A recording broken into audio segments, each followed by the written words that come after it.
Hi, I'm General Booty. I'm the quarterback at the University of Oklahoma, and you are now tuned into the greatest podcast on turf. Enjoy. What's going on, guys? Welcome back to our yearly fantasy football playoffs advice. Yup. We are here to bring you guys about 7 pieces of advice that is guaranteed to win you a fantasy football championship. Don't forget to like this video, subscribe to the channel if you're new, share it with your friends. Maybe not your friends you're in a league with, but if you know your dad's in the fantasy football house, show this video to your dad. If one of your best friends is in another league, share it to him. Get it out there, show some love, win a fantasy football championship. Starting us off at number 1, the second most important piece of advice to win a fantasy football championship. Don't get too cute. It's simple as that. Now, what does don't get too cute mean? For example, a couple weeks ago when Joe Burrow got hurt, Jake Browning was the starter. What did Anthony do? Anthony benched Jamar Chase. And what did Jamar Chase do? He put up 31 points and cost me a week. And now looking back on it cost me a playoff spot because I would have won the week if I started Jamar Chase. That's getting too cute.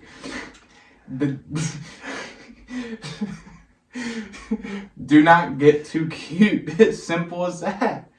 Start your guys. Start your best players. Simple as that. Yeah. And to add on that, I started Zach Moss over Breece Hall this week. You know, I think that's a little bit better than. It's definitely better because I started like Chris Godwin or something. Breece Hall hung up 30.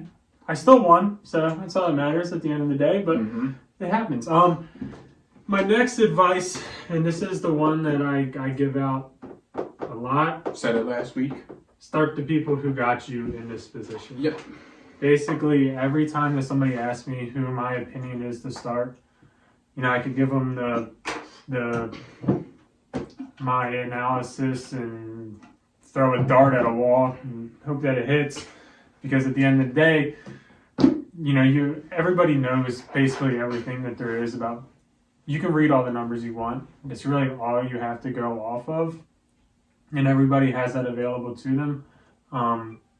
I personally just, you know, start who got you in this position, who carried you throughout this whole entire fantasy football season, who can you sleep, like if you're going to go with a decision, where are you best sleeping at night, right? Like you want to be able to sleep at night, start your gut, but also don't get too cute. And it is a fine line of, you know, his gut was to say, sit Jamar Chase. However, sometimes you just got to, you know, smack yourself and be like, that's Jamar Chase. So you kind of have to find the line of it. But if you're in between the 2 flex guys and you're just deciding between Marquise Brown and Gabe Davis and you just don't know what to do. I'll tell you right now, it's Marquise Brown. Hey, if that's the fucking choice. Gabe Davis does good every other week. This week he did bad. That's true. In theory, he's going off this week. All right, I called him for stardom instead of this week. That's deep analytics right there that people might respect. I saw that stat on Instagram, like the picture, and it was like literally every other week. Yeah, greatest podcast on turf, giving great analytics. Yup. But yeah, so if Isaiah Pacheco carried you through the season, but Aaron Jones is coming back, you start Isaiah Pacheco because you got you here, and Aaron Jones is banged up. Exactly. Yeah. If, you know, Isaiah Pacheco got you in, I shouldn't be using him because he's hurt, but if Breece Hall got you to this point, and, you know, Jonathan Taylor goes down, and Zach Moss is looking like he might be the stud from the start of the season, don't fall for the trap because they ain't the same for some reason. That's basically this advice. Start the people that got you there. Start whoever you want to be able to sleep at night. Yep. Go with your gut. Trust yourself. You've made it to this point, obviously, because you have some type of knowledge or you got really lucky at draft day. Start who got you there. Yeah, seriously. Before you make a big decision, sleep on it. But that gets me to my next thing. Number 3, set your lineups. Now, with the end of the NFL season approaching us, and so I mean, we're heading into week 15 now. You're going to start to see no more bye weeks, so there's going to be some wacky games. Like, for example, week 14, tonight when we're recording, 2 Monday night games this week. You're going to start to see Saturday games. You got the Christmas Eve and Christmas Day games. There's going to be a lot of games in a lot of weeks within the next couple weeks where you got, hell, we might even see 2 Thursday games. I don't know if it's on the schedule. I hope not, but... Had before.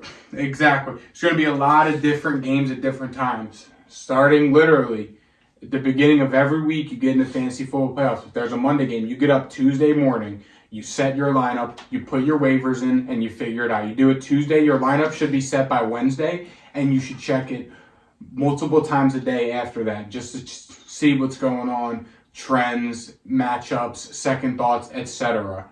There's going to be different timed games. Hell, just like earlier in the season, there was 9 a.m. games. You had guys not realizing there was 9 a.m. games on Sundays, and they were missing out on big fantasy points because they didn't set their lineup till Sunday. Would hate to see that happen to you. Set your lineups early in the week and just keep in the back of your mind your lineup set. Just make sure you're checking it. Make sure you have an idea of who you're throwing out there every single week. Yeah, we got a game on Monday, December 18th. It's the Eagles game.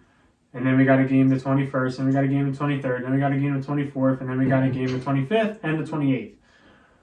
So, those are a bunch of different days that we are not accustomed to. So just be sure to be on that because you don't want to be in a position where, you didn't start somebody that you should have. Exactly. Next tip, this is a pretty important one. This is the one that you have to keep up with constantly. It's watch the weather.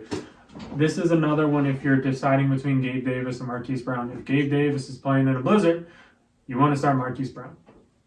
It's really as simple as that. I wouldn't worry about temperature too much. However, I would be worried about snow.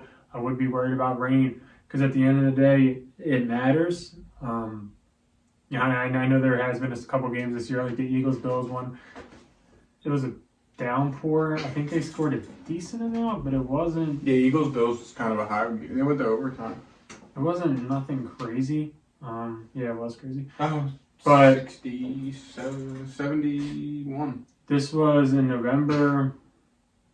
This is just rain. Snow is a whole different type of animal. It was a couple weeks ago. Snow is a whole different type of animal. So if you're, if you have a Cortland Sutton and there's 2 foot of snow on the ground, you're not starting Cortland Sutton. You're not starting Cortland Sutton. So be sure to check the weather. It's not a thing where you sit Jamar Chase because he has bad weather. It's a thing where you decide between 2 flex players on who to start. It's a thing where you can decide between 2 quarterbacks on who to start. It could be a defense type of situation where, you don't trust your defense, so you just want a defense that's going to go out there and not get killed. Well, that defense is probably going to be, if it's bad weather, most likely the defense isn't going to get killed. So check the weather, be up on top of that, and use it as a tiebreaker, not necessarily a decision maker. Exactly. Next piece of advice, watch your matchups. Now, this could kind of get tied into watch the weather or set your lineups. Don't get too cute. This ties in directly to all of those. Watch your matchups. If you got I'm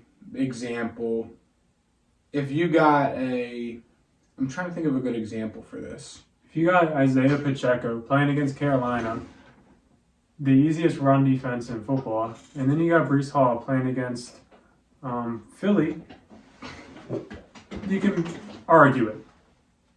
Isaiah Pacheco's hurt, so obviously not. But Breece Hall playing against Carolina or Bijan playing against Philly. Yeah. Granted, you're not in that situation most likely because those are 2 of the best running backs in football, but that's the gist. Yeah, example. Here we go. If you got C.J. Stroud last week playing against the Jets, the Jets have been a nightmare for quarterbacks all season. Might have been in your best interest to pivot somewhere and stream like a Joe Flacco who we told you was going to pop off. Or stream... I didn't say to sit Stroud. I don't think I said to start Joe Flacco. And I don't even think I would advise that, but holy shit. You guys get the gist. Watch your matchups. Don't get too cute.